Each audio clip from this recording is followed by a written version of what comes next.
Like if I'm not allowed to write down, okay, let's say I get a job at Walmart, I got to write down how to close that cash register out. Yeah. I have to.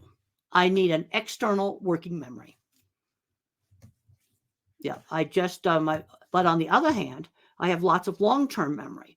So if I'm going to do something like lay out an airport, I'm going to be good at that. And now I'm seeing San Diego. I just went to San Diego airport. Man, the planes just about land on the warehouses and the apartment buildings. Oh, I like, so you break down what the key skills are. Well, they, and I realized why they did that. They're short on land. But, you know, I've seen people say, oh, that's a low plane coming into that airport. I go, no, it's not. You ought to see the San Diego airport.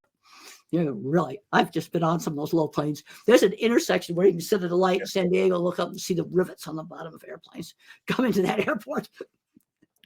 You see, then I start to play it back. I wonder if I have more memory. Yeah.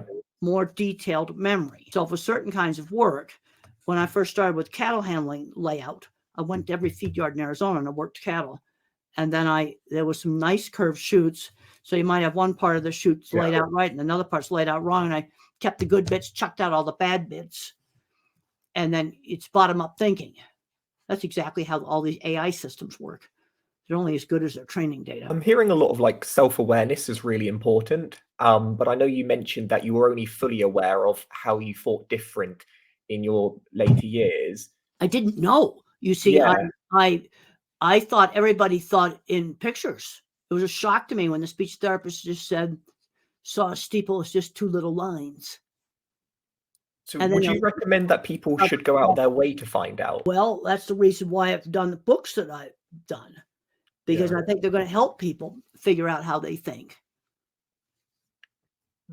Would you be able to give some, like, your final advice to current students and researchers, particularly those who are neurodivergent, about what you would? Yeah, so in biological research mainly, any advice? There's a lot of stuff. They're doing animal models for this and that. There's just a new mouse that just got invented at the University of Illinois that I think matches the autistic sensory oversensitivity. In other words, make a loud noise and all the fear circuits of the mouse are turned on. And I go, yeah, that sounds like me.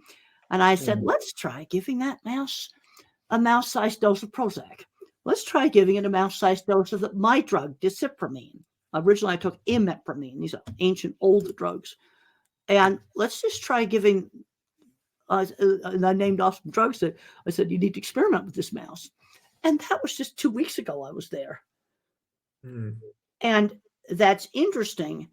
But I'd like to see research on treatment for sensory issues. Like an interesting research to do would be, okay, let's say and I don't want to be taking individuals off of sertraline. I don't want to do those kind of experiments. That's too dangerous. But let's say we have a new person coming in who's super anxious and we do a baseline control. Then we put them on the drug.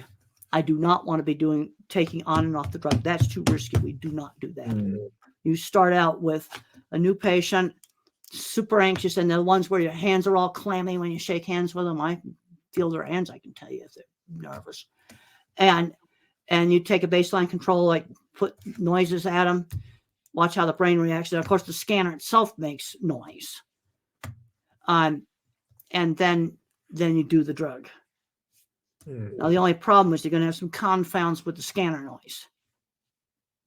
You see, I'm just thinking, because I'm thinking visually how to design it. But I think what the drug has done is my nervous system was like a rabbit. Okay, that's the prey species animal you relate to. Yeah. Your nervous system is like a rabbit.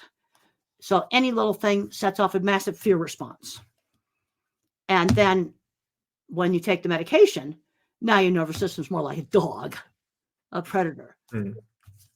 It's toned it down. So instead of talking about adjusting an idle screw on a carburetor, which nobody understands today, an old antique piece of technology, this people might understand better. Turned your nervous system from a rabbit to maybe a dog in terms of reactivity, while still keeping the benefits that having the rabbit maintains. I can tell you, my best engineering work I ever did, I was on the medication. The best work I ever did, all the center track restrainer stuff, major pieces of equipment I developed, I was on the medication.